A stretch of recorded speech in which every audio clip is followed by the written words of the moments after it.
Olá, pessoal! Vamos para mais uma aula. E o tema da aula de hoje é o consumo de água por espécies florestais. Aqui a gente vai falar explicitamente da evapotranspiração. Todos os componentes que fazem parte da evapotranspiração. A gente já viu em outras aulas que quando a gente fala evapotranspiração, a gente não está falando só da água que é utilizada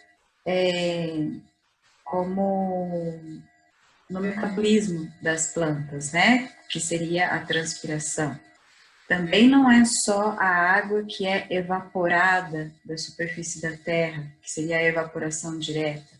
E também não é só a água que é evaporada por um outro componente do balanço hídrico. Se a gente pega aquela figura com todos os componentes do balanço hídrico, a gente vai ver que a evapotranspiração é toda aquela água que não vai chegar no deflúvio, seja por escoamento superficial ou subsuperficial, né? E inclui também a água que é retirada do solo por diferença de pressão por meio do processo de transpiração. E a gente vai ver na aula de hoje, então, essa questão de compreender esse processo em florestas e a questão também de quantificar cada parte da evapotranspiração, cada componente que faz com que essa variável seja uma variável muito importante no monitoramento, seja de florestas ou de outro uso do solo, quando a gente está pensando na questão de produção de água, de segurança hídrica, né, de mudança de uso do solo. Então, quando a gente pensa, a primeira coisa qual é a entrada de água, né, na bacia? A entrada de água sempre vai ser a precipitação. Mas será que floresta e precipitação têm relação direta? Será que é verdade que quando tem mais floresta chove mais? Será que é verdade que quando tem mais floresta numa paisagem, chega mais água no rio? Então, os estudos que relacionaram florestas e precipitação mostraram que, de forma global, o efeito sobre as florestas é uma questão, é um efeito desprezível, né? Por quê? Porque quando a gente trabalha com a unidade da paisagem bacia hidrográfica, essa relação entre chover ou não e ter a floresta ou não, ela não é tão simples assim. Então a gente tem que lembrar que para ter uma precipitação ocorrendo em um ponto no planeta, muitas variáveis climáticas condicionaram esse momento. Então, teve massas de ar, teve vento, teve diferença de pressão, teve acúmulo de umidade relativa do ar, formação das nuvens, movimentação, né, desse ar úmido, as frentes que se chocam. Então, como que a gente explica, se isso é verdade, como que a gente explica a outra teoria que fala que a floresta amazônica é responsável pelas chuvas que ocorrem no sudeste do Brasil?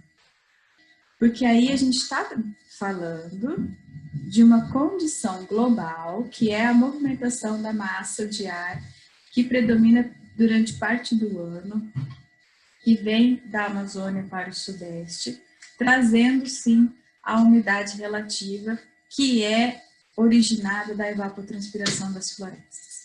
Então, nesse sentido, a gente tem um efeito que não é desprezível. Mas ele não é desprezível até pelo tamanho da floresta amazônica e porque predomina, de acordo com todas essas variáveis topográficas e atmosféricas, essa frente que vem do norte para o sudeste, em parte do ano, porque isso não acontece o ano inteiro, né? Essa movimentação de ar é super importante para a gente que está aqui no sudeste. porque é uma época do ano que é ela que predomina. Se não tiver a umidade do ar vindo dos rios, né, da evaporação da água dos rios e da floresta para cá, com certeza a gente vai estar recebendo menos umidade. O índice de precipitação vai diminuir. Mas a gente não pode afirmar com certeza, por exemplo, que em determinado lugar, em determinada bacia, principalmente quando o relevo é encaixado em vale, e isso é muito importante que a gente entenda, são escalas diferentes. Vamos de novo, então, uma bacia que está encaixada num vale, em que ocorre o desmatamento, vai alterar a precipitação que ocorre ali? Possivelmente não. Por outro lado, o que acontece quando o relevo é bem encaixado é que ocorre um microclima diferenciado. Por falta do efeito dos ventos, né, no entorno, acaba que dentro desse vale ocorre um microclima que ele sim é condicionado pela cobertura. Se for floresta, a umidade relativa do ar vai ser mais alta. Então, a gente vai ver agora várias coisas que influenciam, né, essas condições microclimáticas. Mas então, é importante entender duas coisas em relação a essa relação entre floresta e precipitação. Primeiro, tudo vai depender da movimentação atmosférica. Esses são vamos dizer, as forças vetoras que controlam a precipitação. Não é a cobertura do sol. Agora, o efeito que tem pós-precipitação na superfície do solo, ou na superfície da terra, ou na superfície do terreno, sim, aí vai ter relação com a cobertura. E a segunda coisa é que depende muito de uma questão de escala. Se eu estiver pensando numa escala global, é uma coisa, numa escala regional é outra, e numa escala de micro escala é uma outra situação. Então, a gente tem que entender que tanto as variáveis atmosféricas quanto as variáveis de relevo e topografia, aliadas à cobertura, estão relacionadas entre si.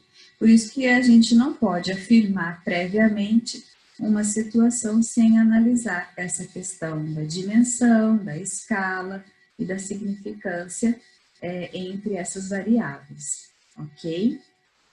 Por outro lado, lembra que eu falei que a cobertura, ela realmente vai influenciar no que ocorre depois, né, da precipitação na superfície?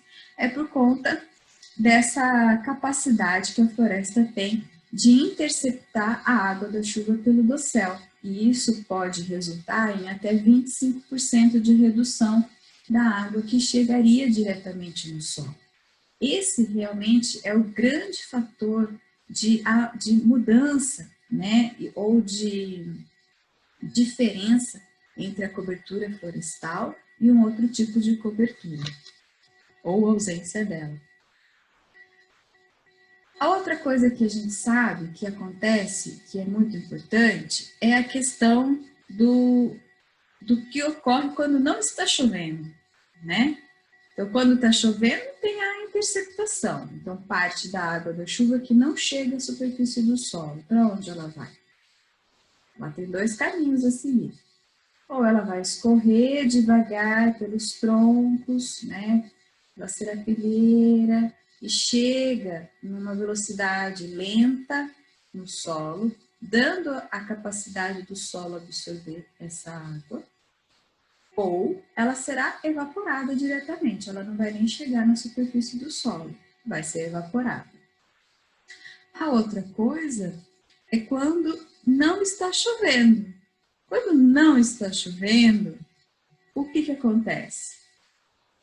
Dependendo das condições atmosféricas que a gente vai falar, que controlam a transpiração, o que vai estar ocorrendo é realmente a transpiração, que é a retirada de água do solo pelas plantas, né? E a evaporação direta da água do solo. Então, quando não está chovendo, é isso que compõe o consumo de água. A evapotranspiração, então, ela é a transpiração mais a evaporação direta. Quando tem chuva, a gente tem, além da evaporação e da transpiração, a água que ficou retida na copa das árvores, ou no dossel, ou na serapilheira, e será também evaporada. Esse modelo de processo, né, mostra todas as fases, então, de caminho que a água faz quando tem uma chuva dentro da floresta. Então, a primeira situação é a interceptação. Então, ocorre a precipitação total e a primeira caixinha é a interceptação. Dependendo das copas, dependendo da densidade da floresta, dependendo da área foliar, né, a gente tem uma capacidade de retenção. Então, não é igual por espécie, não é igual por tipo de floresta, não é igual em nenhuma situação, porque todas as variáveis, inclusive de relevo, também vão estar influenciando essa capacidade de retenção. Né? Questão da declividade, por exemplo. E a gente tem aqui também uma informação importante que é o subbosque. Né? Florestas com subbosque mais denso, elas têm uma capacidade de interceptação muito maior do que florestas com subbosque ralo.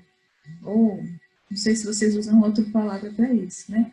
Mas, ou com menos denso, um subbosque menos denso.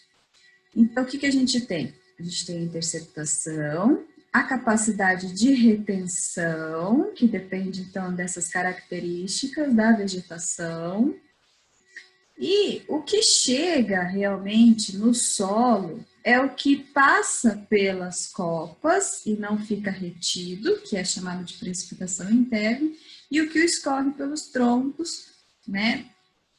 E atravessa a serapilheira e chega realmente no solo. Isso realmente é a precipitação efetiva dentro de um dossel florestal. Por outro lado, a água que ficou retida nas copas pode ser evaporada, principalmente se for retido no topo das copas. Pode ser absorvido pelas plantas, então escorre, absorve, ou é absorvido pelas plantas do dossel. Mas se ela for absorvida, eventualmente ou inevitavelmente, ela vai ser o quê? Evapotranspirada. Ela vai ser utilizada nos processos fisiológicos.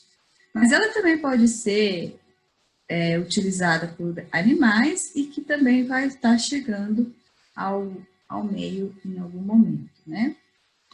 Então, esse é o caminho que a água faz quando ocorre a precipitação no ambiente florestal. Mas ocorre sempre o mesmo consumo de água por evapotranspiração? A evaporação é igual em toda a área florestal? A transpiração é igual em toda a área florestal? Não, não é. E é por isso que a gente precisa compreender a evapotranspiração como um processo muito mais complexo do que só realmente o quanto de água que é consumido pela floresta. Então, por quê? Primeira coisa é que para ocorrer a evapotranspiração, precisa ter uma condição atmosférica. Então, a planta, ela não fica transpirando quando não está chovendo, ela não fica transpirando sem parar. A planta não transpira se não for necessário transpirar. Então, o que acontece? A gente fala que existem condições meteorológicas que controlam essas perdas evaporativas por evapotranspiração. A primeira delas é a radiação solar. Um ambiente em que a radiação solar é plena é um ambiente com altas taxas de evapotranspiração, talvez até evapotranspiração máxima. O que isso significa? que a quantidade de radiação vai controlar a evaporação. E ela também está controlando a transpiração, porque a planta vai precisar compensar, né, essa radiação com perdas de água. Como a gente, né? A gente também não sua mais quando está diretamente exposto ao sol. Então, essa figura que vocês estão vendo aqui, né, ela está mostrando que de 100% de radiação que chega no dossel florestal, existe uma parte, cerca de 10%, que é refletido. Então, isso já é uma condição da superfície, tá? Desses 90% que vai ser absorvido pela vegetação florestal, 80% é absorvido no alto do céu, na parte mais alta do céu, no terço superior. Então, esse pedaço, essa faixa do dossel, é a que vai ter mais evapotranspiração condicionada à radiação que está chegando. No meio do dossel, já diminui muito. Olha lá, 7% só no meio do dossel. E próximo à superfície, 2%. E na superfície, mais 2%. A gente percebe muito isso quando está dentro da floresta, porque por mais forte que esteja o sol fora da floresta, dentro da floresta, a gente está aqui, né, perto da superfície. A gente nunca sente a mesma radiação que sente lá fora. Então, a primeira coisa que a gente abstrai aqui dessa imagem é que a porção do terço superior do dossel é o que mais recebe radiação e, portanto, o que mais produz evapotranspiração. Se tiver água retida nas copas, é ali que vai ser mais evaporado. Se tiver sem chover, aquela porção das copas é que vai ter mais taxa de transpiração. Então, essa relação entre a radiação solar e a superfície, ela está condicionada a esse balanço de energia global terrestre, que tem a ver com a questão das condições atmosféricas, de nuvem, quanto que vai ser refletido, quanto que vai ser absorvido pelas condições atmosféricas e até chegar na superfície terrestre. E quando chega na superfície terrestre, a gente ainda tem a capacidade da superfície de refletir ou de absorver. E somente aquilo que é absorvido é que vai ser utilizado no processo de evapotranspiração.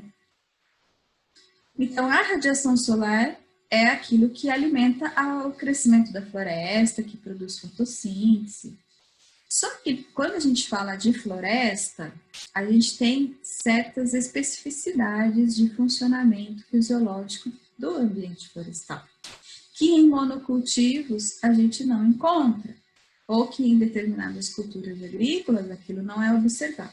Então, primeira coisa, a gente tem dentro de um ambiente florestal espécies que podem crescer em diferentes níveis de radiação. Então, cada uma utiliza aquela quantidade de radiação incidente necessária para o seu metabolismo. E isso faz com que a absorção dessa radiação não seja igual em todos os componentes da floresta.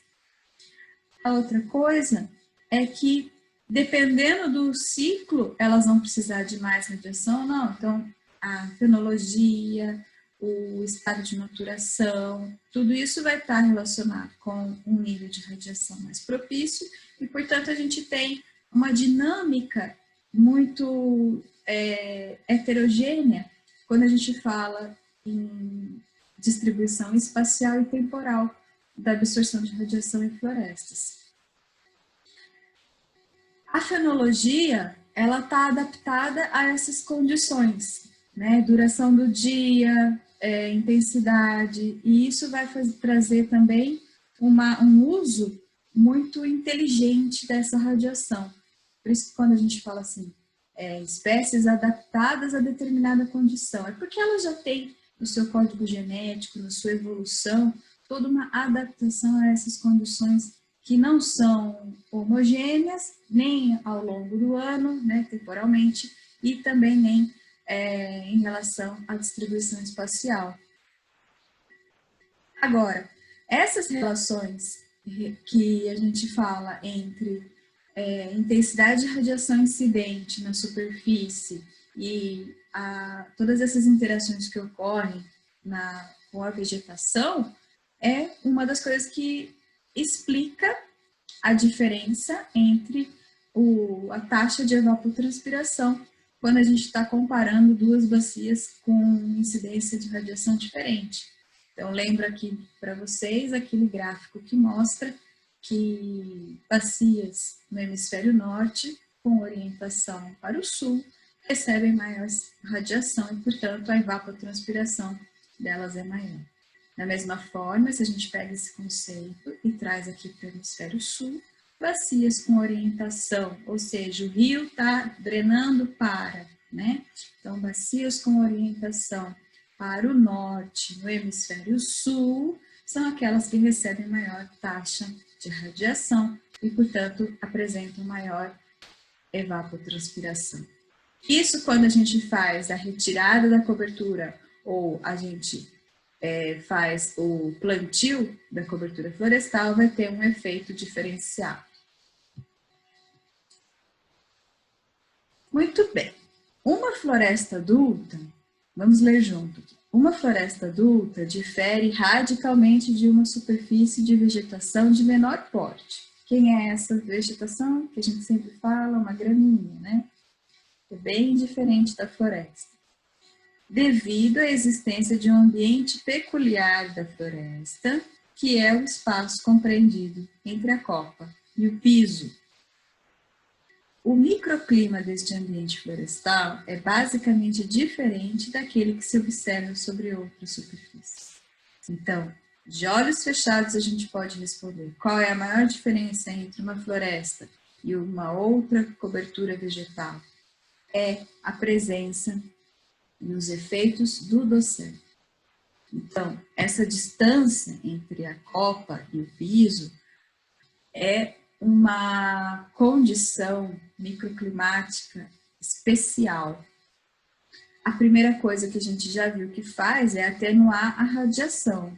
Agora eu vou mostrar para vocês uma coisa que eu acho impressionante, porque me mostra o quão inteligentes são os sistemas florestais por si só, né? O quanto que a natureza evoluiu muito mais do que a gente pode observar quando não tem esses dados, né? Veja só, a gente fala que o dossel forma um sombreamento e isso ninguém discute, porque dá para perceber, né? Você entrou na floresta, está mais escuro. Mas esse sombreamento, ele não é estático. E esse experimento aqui, está na apostila do professor Walter de Paula Lima, ele mostrou isso. Em observação de floresta com 150 anos de idade e 31 metros, né? Uma floresta latifoliada é uma floresta que não é conífera. Então, as folhas, elas são folhas simples e compostas. Mas não são acículos, né? Essa é a grande diferença, que não são coníferas, não é aquela floresta temperada. Ela é mais floresta tropical. Então, olha só. Então, duas curvas aí no gráfico. A primeira curva fala de um dia, né? Com tempo bom. Ou seja, não tem nuvens. Não tem nuvens, está chegando a radiação solar. E aqui é a altura, né, do dossel. E aqui, no eixo X, a porcentagem de luminosidade no aberto. Então, no aberto, o que acontece? Num dia bom, a curva né, de luminosidade dentro da floresta, ela é uma curva suave que aumenta conforme vai chegando no topo das árvores. Muito bem, tranquilo. Mas a curva que mostra, né, que mostra o quanto que a floresta é inteligente, é essa daqui, a pontilhada, que fala como que ela se comporta quando tem nuvens. Então, vocês concordam comigo que quando tem nuvens, a quantidade de radiação que chega na floresta já é menor? Já está sendo filtrada? Então, os comprimentos de onda que estão chegando já são diferentes? Mas a floresta, ela precisa absorver aquilo que é necessário para o funcionamento dela, para ela absorver o máximo e ter as taxas de fotossíntese adequadas. Olha só. Essa curva, quando tem nuvem, ela absorve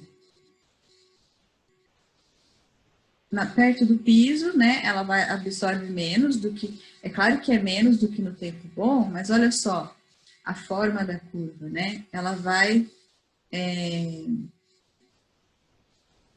crescendo conforme chega no topo e depois ela dá uma invertida na curva. Ou seja, a gente tem uma alteração na absorção dessa luz. É como se a floresta tivesse alterando a sua absorção por conta de quanto que está chegando. Está chegando menos, eu vou ter que ser mais eficiente, né? Então, esse gráfico aqui eu acho muito interessante. Agora, toda essa energia que ela absorve, ela precisa transformar, né? E se ela precisa transformar, isso significa que ela está evapotranspirando, porque a forma dela compensar essa energia que entra no sistema é perdendo água. Então, uma floresta pode reduzir de 73% a 86% a quantidade de radiação de onda curta incidente, que é provavelmente um dos grandes efeitos da floresta sobre o clima. É essa capacidade que ela tem de amenizar a temperatura, mas ela ameniza a temperatura porque ela solta mais umidade no ar. Essa absorção de radiação reduz até 6 graus dentro da floresta no verão. Então, a gente tem uma redução da radiação, uma redução na temperatura e um aumento da umidade. Agora, desde que o solo tenha água, parte dessa energia, ou seja, muito mais dessa energia que a radiação, né, que está chegando na floresta, é utilizada para evaporar. Somente 1/4 seria para transpirar. Então, está evaporando de onde? Está evaporando da superfície. Não é a água que está sendo retirada do solo, porque a água que vai ser retirada do solo é a água da transpiração. Essa transpiração, né? Opa! Aqui, 1/4 é a evaporação, corrigindo, 1/4 é a evaporação. A transpiração é o processo que está mais envolvido nesse consumo de água, quando a gente está falando dessa capacidade de amenizar a radiação em períodos sem chuva. Por quê? Para evaporar a água realmente do solo, é pouca água, né, que tem disponível. No caso, quando já ocorreu a chuva e tem água disponível, por exemplo, nos dias pós-chuva, né, na região tropical é muito comum. Chove, aí fica tudo molhado e daí já vem o sol. Aí sim a gente tem aquele primeiro processo que eu falei, a maior parte da água que está sendo utilizada vem realmente da evaporação. Quando não tem chuva, a maior parte da água que está sendo utilizada pelas florestas é a transpiração. Mas isso não ocorre igual o tempo inteiro. Essa é outra capacidade diferente que a floresta tem, né? À noite, a floresta não precisa transpirar. À noite, ela continua utilizando água, mas, porque a fisiologia não para, mas em taxas bem menores. E como as florestas apresentam maiores coeficientes de absorção de radiação de onda curta, apresentam maiores taxas de evaporação do que os outros tipos de vegetação de menor porte. Por quê? Ela tem essa capacidade realmente de amenizar essa radiação solar que chega na superfície, como ela está distante do piso, né, a uma certa altura, que acaba recebendo maiores quantidades de radiação curta. Então, essa é a condição meteorológica de radiação. Agora, a outra é o vento, é a capacidade do ar de remover o vapor. Ou seja, numa situação em que tem mais movimentação de ar, a floresta, ela acaba, por conta de ter o dossel, ela acaba criando uma barreira em altura dessa remoção de ar na superfície. Então, ter floresta significa que o vento vai arrastar a umidade no topo das árvores. Sem floresta, significa que o vento vai arrastar a umidade que está bem na superfície do solo. E é por isso que ter o dossel forma um microclima também, não só de radiação, mas também de umidade. A outra condição é essa capacidade que cada superfície tem de refletir as radiações, né? Então, a gente chama essa capacidade de albedo e tem condição tem relação também com outras características por superfície, né? Então, não só o albedo, mas cada superfície tem uma condição em relação ao uso da água da superfície, profundidade das raízes, né, o sombreamento que faz na superfície, então a sua capacidade de receber essa radiação. Mas o albedo é uma condição também da superfície muito importante, porque a gente está vendo aqui na figura água, floresta, deserto e gelo. Cada uma delas com uma capacidade de refletir diferente o albedo. Como a gente vê nessa tabela aqui também, né? Tem água, solo nu, grama, alagadiços, coníferas. Mas se a gente olhar aqui, ó, entre as florestas, existe uma diferença de albedo. Então, a gente já pode pensar aqui que não são todas as florestas que possuem a mesma capacidade de refletir a radiação. Cada tipo de floresta, cada condição de povoamento florestal vai ter uma capacidade de refletir essa radiação. Portanto, o albedo, ele é específico de cada situação. A outra condição, também ainda meteorológica, é a natureza do solo em relação à sua capacidade de evaporar água diretamente, né, de perder a água diretamente. Então, a pressão que ocorre na parte atmosférica, ela vai condicionar a capacidade das raízes retirarem a água do solo e utilizar o processo de transpiração. Ou seja, se aqui na atmosfera tem alta umidade relativa do ar, as raízes não vão estar puxando água do solo. Mas se aqui na atmosfera existe uma alta demanda evapotranspirativa, que é então essa diferença em pressão e umidade, as raízes vão estar compensando essa situação com a retirada de água do solo e pelo processo de transpiração. Cada solo tem uma característica de condutância, né, de condutividade hidráulica, e isso também está relacionado com a sua mineralogia, com a sua profundidade, né, em termos de raízes, a questão também da permeabilidade, da porosidade. Então, são várias características que vão estar se relacionando entre si para controlar esse processo de transpiração. Mas quem é a força propulsora desse processo realmente é a condição atmosférica em termos de umidade do ar.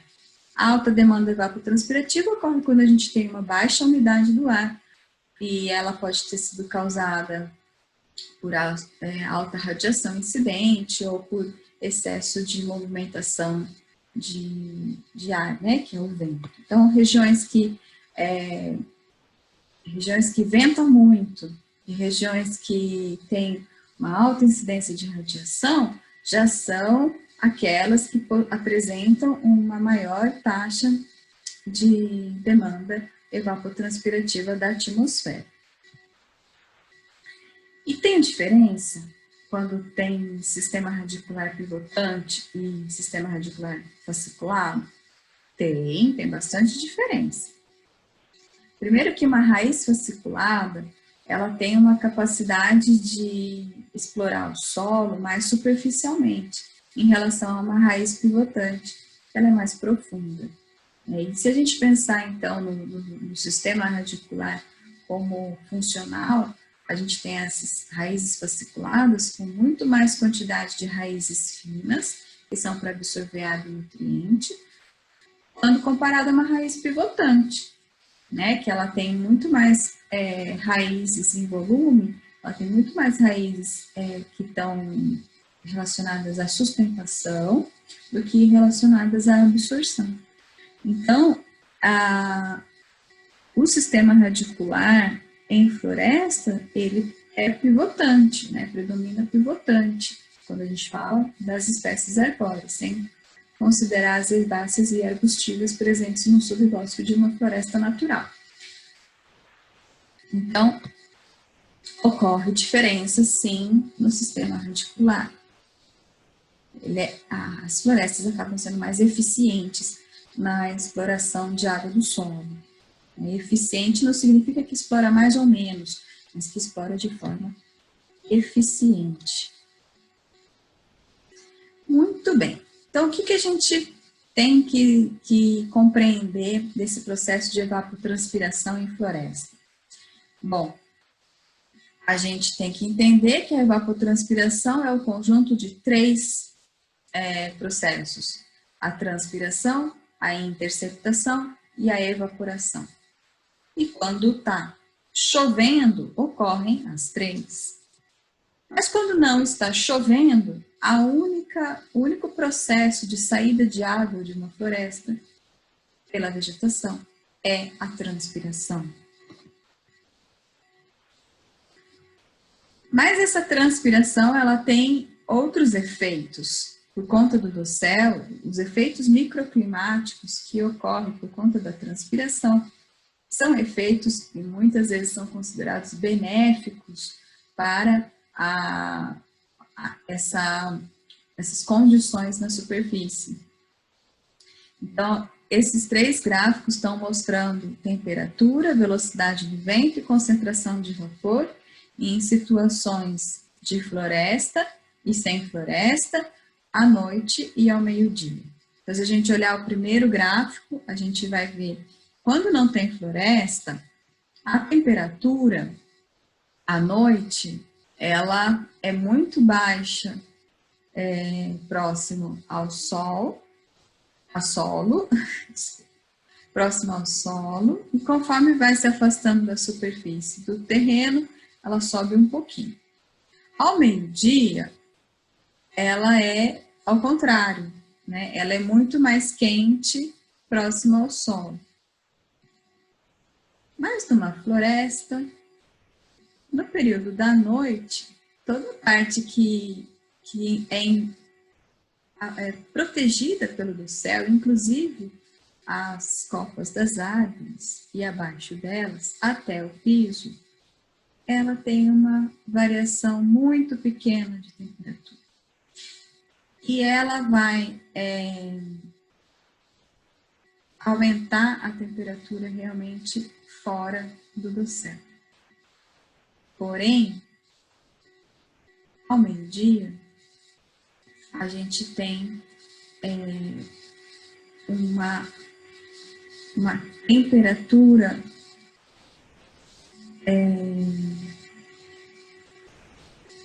mais homogênea dentro do dossel e que diminui fora da floresta. Esse efeito é o que a gente chama de manta térmica da floresta, né? Então, dentro da floresta, a gente tem uma variação de temperatura bem menor do que fora da floresta. Aqui, em relação à velocidade do vento, né, o segundo bloquinho aqui de gráfico. Quando não tem vegetação, o vento, ele é forte longe da superfície e ele vai, a gente fala assim, ele zera na superfície, ou seja, ele só acaba a velocidade do vento quando ele encontra a superfície terrestre. Por isso que ele arrasta tudo, entendeu? Ele arrasta tudo que tem na superfície, porque enquanto a massa de ar, né, o vento, não encontra essa superfície, ele continua com a sua velocidade crescente. E quando tem floresta, esse zero ocorre no alto das copas. Então, dentro da floresta, a gente quase não sente vento, o que a gente sente é a movimentação resultante das copas pelo amortecimento do vento. E no terceiro gráfico, concentração de vapor. A concentração de vapor, quando a gente não tem floresta, ela é bem maior, próxima à superfície, perdendo vapor conforme se afasta da superfície. E aqui, quando tem floresta, essa concentração de vapor, ela é homogênea dentro do dossel. Então, o dossel, ele forma uma camada protetora para a superfície. Ele reduz as variações e ele mantém um microclima homogêneo. Então, isso faz com que a evaporação da água direta do solo no ambiente florestal seja mínima, porque não tem nem o efeito do vento, nem o efeito da radiação direta, nem o aumento de temperatura que causaria essa evaporação. Para ocorrer a movimentação da água que está presente no solo, que vai entrar no processo de transpiração pelas raízes e ser evaporada, ou ser eliminada do sistema da árvore ou da floresta para a atmosfera, precisa ter uma condição atmosférica para isso. E a condição realmente é o vento, a radiação, a temperatura do ar, a porcentagem de umidade. Mas a gente tem mais uma coisa que acontece dentro de floresta, que é o controle biológico dessa transpiração. A árvore não fica transpirando até acabar toda a água que está no solo. Existem mecanismos de controle fisiológico. Então, ela tem várias formas de controlar essa saída de água, até cessar o seu metabolismo, né? Até cessar essa demanda fisiológica de água. Então, a gente sabe que as árvores, elas podem ter perda de folha, elas podem ter, vamos começar do começo, pode fechar os estômatos, pode mudar o ângulo das folhas, pode perder folhas, pode ficar em estágio de dormência. Então, vários mecanismos, que eu também chamo de mecanismos inteligentes, e as florestas apresentam na alta eficiência de uso da água. E é por isso que quando a gente vai pensar em restauração florestal, a gente tem que utilizar a premissa de que as espécies que são nativas daquela região são sempre a melhor escolha. E eu falo mais, se for pensar em povoamentos com finalidade econômica e puder utilizar espécies nativas da região, né, caso seja viável economicamente, também é sempre a melhor opção, porque você vai ter o uso eficiente da água, da energia, dos nutrientes do solo, tudo já está utilizando espécies que são adequadas àquelas condições. Muito bem. Essa capacidade que a espécie tem de controle nas folhas, né, de fechamento de estômago, é chamado de resistência superficial ou resistência estomática, que é a integral, todos os estômatos formam essa resistência superficial. E isso depende de espécie para espécie. Não é igual em todas as espécies, mas as espécies florestais têm essa condição. Na verdade, todas as plantas teriam essa condição, dependendo da sua evolução e da sua adaptação. Bom, agora uma coisa super interessante, né? Que a maior parte do volume de água que é usado na transpiração das árvores não vai ficar nas árvores. A gente tem uma tendência a pensar que a transpiração ela vai tirar água do solo e essa água vai ficar nas copas, vai ficar na madeira, né? Então, na formação do tronco. Não vai. Os estudos mostram que, na verdade, a transpiração realmente é o processo que leva a água do solo para a atmosfera. E uma porcentagem muito pequena é que fica na árvore, é que vai formar matéria seca. Então, fizeram um experimento em bacia hidrográfica em que encontraram 20 toneladas por hectare de matéria seca. Então, aquela floresta produziu 20 toneladas por hectare. Considerando tudo, tá? Matéria seca daí considera todas as partes da planta. Sendo que a evapotranspiração na bacia foi de 1000 milímetros. Isso foi um ano, tá? Só que quando fizeram o processo de secagem dessa matéria seca, encontraram somente 1,2 milímetros de água. Então, em 1000 milímetros que foi utilizado por evapotranspiração, somente 1,2 ficou fixado na planta. E o restante? O restante foi para a atmosfera.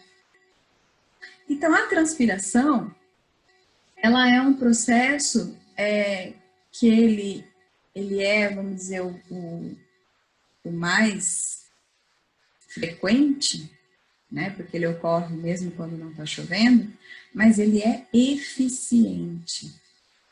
Então, aqui nós temos várias espécies, né, que não são brasileiras, mas são espécies que foram estudadas de diferentes regiões, e a gente vê que o valor, ele fica em torno de 300 a 350 milímetros por ano de transpiração, que é também o que a gente imagina que as nossas espécies têm em termos de necessidade fisiológica por ano para o processo de transpiração.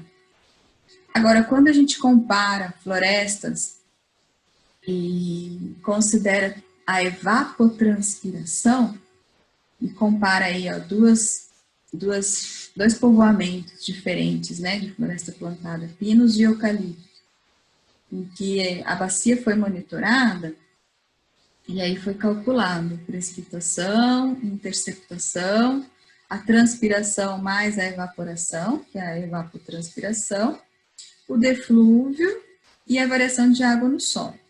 O que a gente vê aqui? Bom, primeira coisa é que o deflúvio foi bem diferente entre o pinus e o eucalipto. A segunda coisa é que isso refletiu na variação de armazenamento de água do solo. Mas a evapotranspiração não foi o processo que explicou essa diferença. O único processo aqui que pode estar explicando é a interceptação, em que no pinus é muito maior do que no eucalipto. Ué, por quê? Por quê? Por que será? Porque a gente tem diferença na área foliar. E a área foliar é um fator que vai influenciar bastante a interceptação. E se influencia a interceptação, vai influenciar em termos anuais a evapotranspiração. Então, quanto maior a área foliar de um povoamento florestal, maior é a interceptação e maior, portanto, será a evapotranspiração. Ah, mas professora, o pinus tem área foliar maior do que o eucalipto? Tem. Porque vocês precisam lembrar que não é a forma do limbo foliar, né? No caso, a cícula e uma folha simples, não. É a área foliar, é a projeção dessas copas na superfície do solo. E essa projeção em florestas de coníferas, ela é maior, porque a sobreposição, né, das acículas, a sobreposição é menor. Então, a área que elas ocupam é muito maior. E é como se a gente estivesse pensando numa folha simples e numa folha composta. A folha simples, ela tem uma projeção menor do que as folhas compostas. Então, 1 hectare de eucalipto vai ter de 4 a 5 hectares de área foliar. Mas 1 hectare de coníferas chega a ter 15 hectares de superfície foliar. E aí a gente chega, então, no resultado disso enquanto manejo florestal. Então, a primeira coisa é, eu posso alterar a evapotranspiração? Essa é a primeira coisa que a gente pensa. Eu posso alterar a evapotranspiração? Agora que eu já entendi como que ela funciona, qual é a relação que a floresta tem. É possível. Se eu me lembrar de que a área foliar é responsável pela interceptação e que essa interceptação vai ser muito importante na estimativa da evapotranspiração anual, porque eu não vou poder, não vou falar da transpiração, vou falar do que eu posso manejar, né? Eu não posso manejar a radiação, eu não posso manejar a precipitação, mas eu posso manejar a cobertura. E, portanto, eu posso manejar a área foliar. Então, uma das coisas que a gente compreende muito bem é que eu posso alterar a evapotranspiração de uma bacia com floresta quando eu altero a cobertura florestal, a cobertura foliar. Então, se eu quero reduzir a evapotranspiração, eu posso reduzir a área foliar. Então, eu não estou aqui falando que eu vou lá e vou cortar a floresta. Estou falando que existe manejo para redução de área foliar. Vocês conhecem aí as técnicas de desbaste, que é a retirada de alguns indivíduos. E mesmo que a gente não trabalhe a retirada de um indivíduo como um todo, a gente pode trabalhar a poda das copas, né? A gente pode reduzir essa área foliar sem resultar em desmatamento. São técnicas que a gente precisa aprimorar, claro, com certeza, mas o conceito é de que é possível. Agora,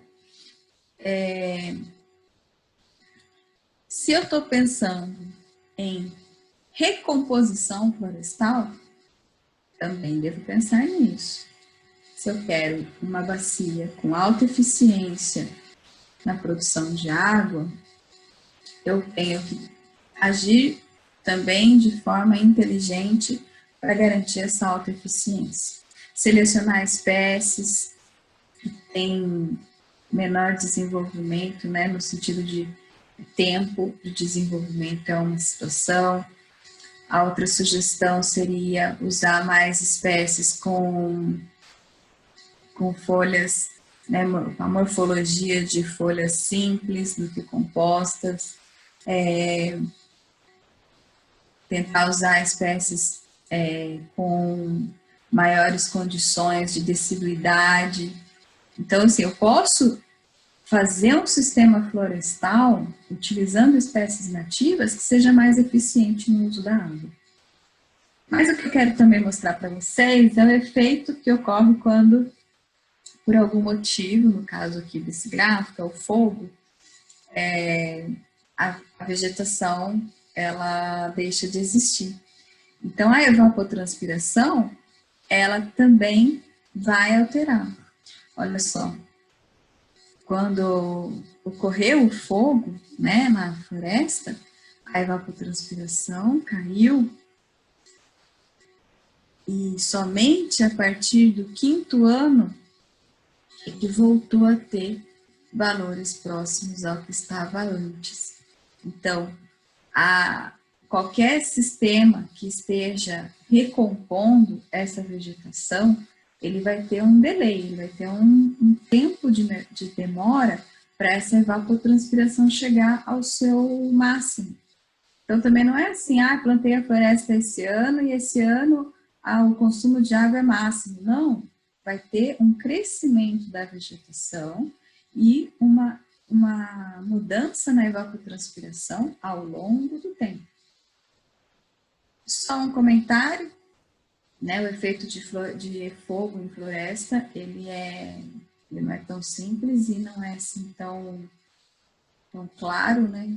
A gente precisa lembrar que os fogos, né, os incêndios recorrentes, eles causam cada vez menos capacidade dessa regeneração acontecer. Então, todo aquele benefício que tem da existência do dossel em relação a manter uma condição homogênea próxima à superfície vai se perdendo conforme tem a frequência dos incêndios florestais. Então, a capacidade de regeneração vai diminuir e a capacidade também de manter aquelas condições vão se perdendo. Isso significa que quanto maior a frequência de incêndios florestais, maior a possibilidade deles serem recorrentes, porque vai perdendo a capacidade